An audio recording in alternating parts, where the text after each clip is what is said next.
दोस्तों नमस्कार। खबर चक्र केसी में आपका पुनः स्वागत है। केदारनाथ विधानसभा उपचुनाव बेहद दिलचस्प होने वाला है। जी हां, कड़ी टक्कर होने वाली है केदारनाथ विधानसभा उपचुनाव में। कल से नामांकन है। भारतीय जनता पार्टी और कांग्रेस की तरफ से अभी तक प्रत्याशी की घोषणा भले ही नहीं की गई हो, लेकिन केदारनाथ विधानसभा उपचुनाव में वही सब कुछ देखने को मिलने वाला है जो लोकसभा चुनाव के अंतर्गत टिहरी लोकसभा सीट पर देखने को मिला था। और जिस प्रकार से लोकसभा चुनाव के अंतर्गत टिहरी लोकसभा सीट पर प्रचार प्रसार के दौरान, कैंपेनिंग के दौरान कांटे की टक्कर देखने को मिली थी और कहीं ना कहीं भारतीय जनता पार्टी और कांग्रेस कई मौकों पर पिछड़ती हुई नजर आ रही थी, वही माहौल अब केदारनाथ विधानसभा उपचुनाव में भी देखने को मिल सकता है। ये बात मैं क्यों कह रहा हूँ, वीडियो में आगे आप विस्तार से जानेंगे, इसलिए वीडियो को आखिर तक जरूर देखिएगा, लाइक कीजिएगा, शेयर कीजिएगा और कमेंट करके केदारनाथ विधानसभा उपचुनाव के संबंध में अपने विचार अवश्य रखिएगा। और यदि अभी तक चैनल को सब्सक्राइब नहीं किया है तो चैनल को सब्सक्राइब भी अवश्य कीजिएगा। जी हाँ दोस्तों, केदारनाथ विधानसभा का उपचुनाव कहीं ना कहीं लोकसभा चुनाव के अंतर्गत जो टिहरी लोकसभा सीट का माहौल था, वही माहौल केदारनाथ विधानसभा उपचुनाव में भी बनने जा रहा है और कहीं ना कहीं उसकी पुनरावृत्ति होने वाली है। बॉबी पंवार जो टिहरी लोकसभा सीट से निर्दलीय प्रत्याशी थे, बॉबी पंवार की एंट्री केदारनाथ विधानसभा उपचुनाव में होने जा रही है, या फिर यूं कहो हो चुकी है। जी हाँ, बॉबी पंवार किस प्रकार से केदारनाथ विधानसभा उपचुनाव में अपनी तरफ से पूरी ताकत लगाएंगे, और न सिर्फ बॉबी पंवार बल्कि अन्य संगठनों से जुड़े हुए लोग भी ये प्रयास में लगे हुए हैं कि केदारनाथ विधानसभा उपचुनाव में भारतीय जनता पार्टी और कांग्रेस को किसी न किसी तरह से पछाड़ना होगा और केदारनाथ विधानसभा उपचुनाव में अपने मन मुताबिक प्रत्याशी को जिताना होगा। कौन है वो मन मुताबिक प्रत्याशी जिसके लिए बॉबी पंवार, जिसके लिए राष्ट्रवादी रीजनल पार्टी के केंद्रीय अध्यक्ष शिव प्रसाद सेमवाल, जिसके लिए अनेकों संगठनों से जुड़े हुए लोग, अनेकों संगठन लगातार प्रयास कर रहे हैं और ये ताल ठोक चुके हैं कि केदारनाथ विधानसभा उपचुनाव में बदलाव का दौर शुरू होगा। और निश्चित तौर पर यह समझा जा सकता है कि जिस प्रकार का माहौल, जिस प्रकार की कैंपेनिंग टिहरी लोकसभा सीट पर बॉबी पंवार के लिए हुई थी, उसी प्रकार से अब केदारनाथ में भी तैयारी है। दोस्तों, कल इस संबंध में एक महत्वपूर्ण प्रेस कॉन्फ्रेंस हुई जिसे आपने भी देखा होगा, लेकिन हम आपको अंदर की बात बताने जा रहे हैं। त्रिभुवन चौहान जो कि लोकार्पण न्यूज के संपादक हैं, उनके द्वारा कल प्रेस कॉन्फ्रेंस की गई और उस प्रेस कॉन्फ्रेंस में त्रिभुवन चौहान के अलावा राष्ट्रवादी रीजनल पार्टी से शिव प्रसाद सेमवाल थे, उत्तराखंड बेरोजगार संघ से उत्तराखंड बेरोजगार संघ के उपाध्यक्ष राम कंडवाल थे, गौरव सैनानी थे, पहाड़ी स्वाभिमान सेना से गौरव काला थे।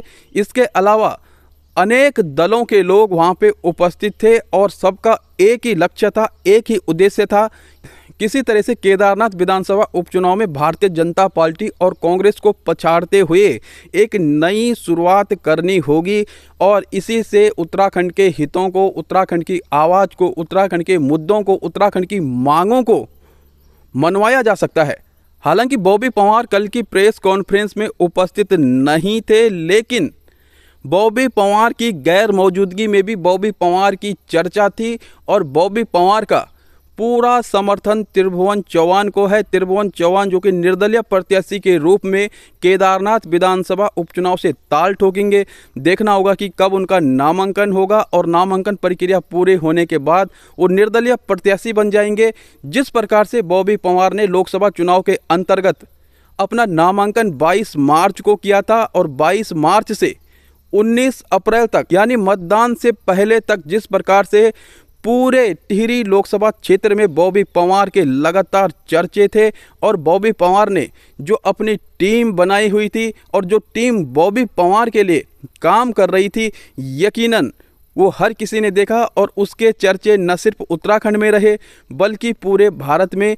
टिहरी लोकसभा सीट काफ़ी चर्चित थी और बॉबी पंवार ने ये चुनाव अनेकों संगठनों के सहयोग से, आम जनता के सहयोग से और आम जनता से मिले हुए चंदे के दम पर लड़ा था और इस चुनाव को जनता वर्सेस भाजपा, जनता वर्सेस सरकार, जनता वर्सेस कांग्रेस, राजशाही वर्सेस जनता के रूप में दर्शाया जा रहा था।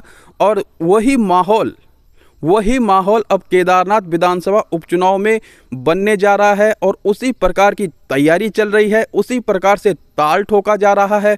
और केदारनाथ विधानसभा क्षेत्र काफ़ी छोटा है, जबकि टिहरी लोकसभा सीट जो संसदीय क्षेत्र है वो काफ़ी व्यापक है। और उस समय जब बॉबी पवार एंड टीम ने पूरे टिहरी लोकसभा क्षेत्र में ज़बरदस्त प्रचार प्रसार किया था, जनता के दिमाग में ये प्रश्न डाला था कि किस प्रकार से जनता का हित हो सकता है, किस प्रकार से उत्तराखंडियों के हितों को मारा गया, किस प्रकार से उत्तराखंडियों के साथ अन्याय हुआ है, सरकारों ने टिहरी के लिए क्या किया है, जनता के लिए क्या किया है। और जिस प्रकार से उत्तराखंडियों के जो मुद्दे हैं, जो मांगे हैं, उन मांगों की जो अनदेखी की गई, जिस प्रकार से परीक्षाओं में भर्ती घोटाला देखने को मिला, जिस प्रकार से बेरोजगार संघ के आंदोलन देखने को मिले, धरना देखने को मिला, और जिस प्रकार से उनकी गिरफ्तारी हुई, तो कहीं ना कहीं कई सारे मुद्दों का एक जोड़ था। और बॉबी पवार के लिए कुछ सांप्रदायिक वोट थे। बॉबी पवार के लिए जो वोट का माहौल बनाया गया था वो इस आधार पे बनाया गया था कि अब परिवर्तन की आवश्यकता है, सरकारें नहीं सुन रही है। और जब सरकारों ने सुनना बंद कर दिया है तो कहीं ना कहीं अब हमारे बीच से एक ऐसा जननेता होना चाहिए जो जनता की आवाज़ उठाए, जो ज़मीनी मुद्दों को आगे रखे और न सिर्फ टिहरी को बल्कि पूरे उत्तराखंड को एक नए विकास के मार्ग पर आगे बढ़ाए। और यकीनन बॉबी पवार ने तकरीबन वो कर दिखाया। 1,68,000 से अधिक वोट बॉबी पवार को मिले, जो कि आसान नहीं है किसी भी निर्दलीय प्रत्याशी के लिए, वो भी पहली चुनाव में। तो बॉबी पवार अब दूसरी बार प्रत्यक्ष रूप से किसी का सहयोग कर रहे हैं, समर्थन कर रहे हैं, पहली बार अपने लिए किया। और अब त्रिभुवन चौहान जो निर्दलीय प्रत्याशी के तौर पर केदारनाथ विधानसभा उपचुनाव में चुनाव लड़ने जा रहे हैं, तो कहीं ना कहीं बॉबी पवार का समर्थन त्रिभुवन चौहान के लिए मील का पत्थर साबित हो सकता है। उत्तराखंड बेरोजगार संघ के युवाओं ने पहले ही ये घोषणा कर दी थी कि केदारनाथ में भारतीय जनता पार्टी के खिलाफ प्रचार प्रसार किया जाएगा।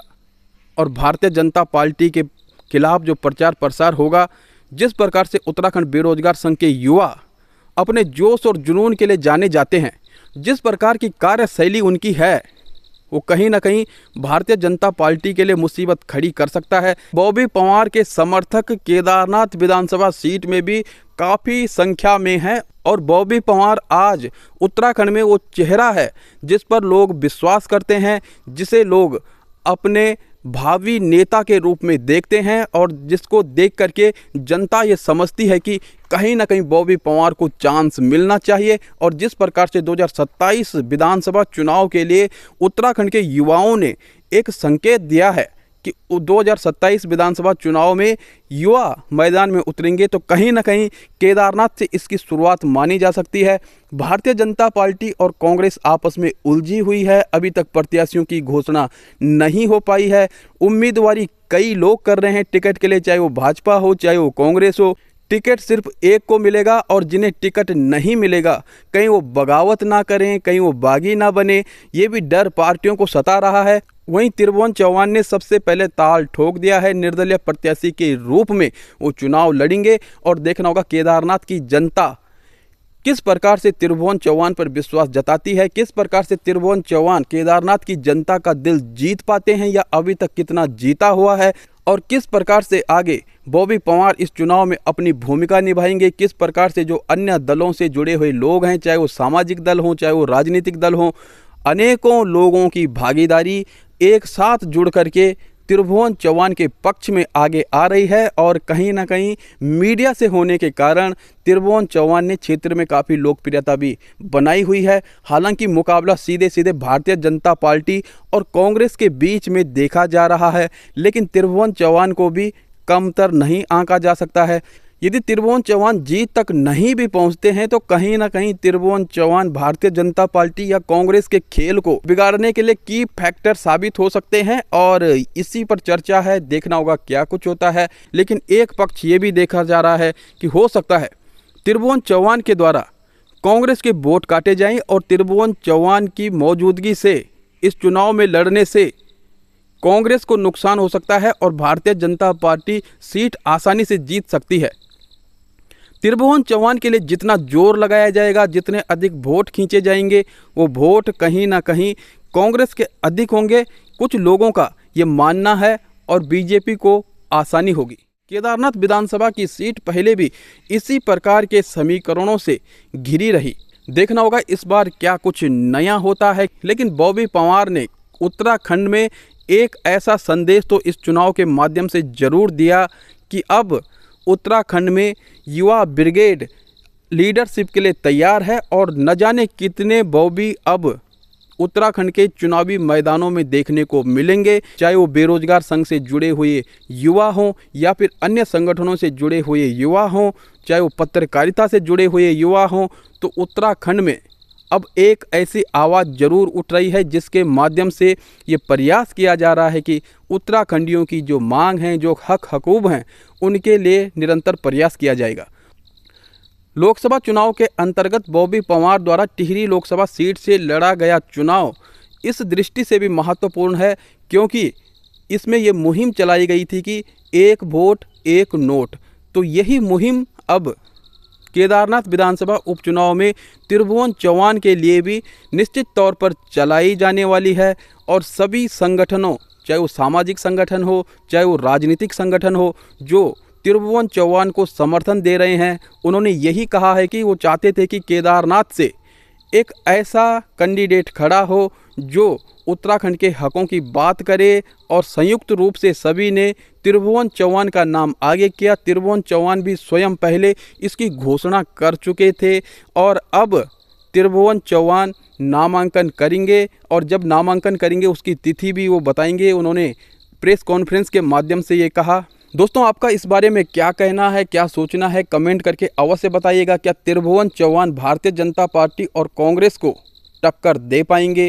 क्या भारतीय जनता पार्टी और कांग्रेस द्वारा जो प्रत्याशी घोषित किया जाएगा उसके बाद जिन्हें टिकट नहीं मिलेगा उनमें से कुछ बगावत कर सकते हैं?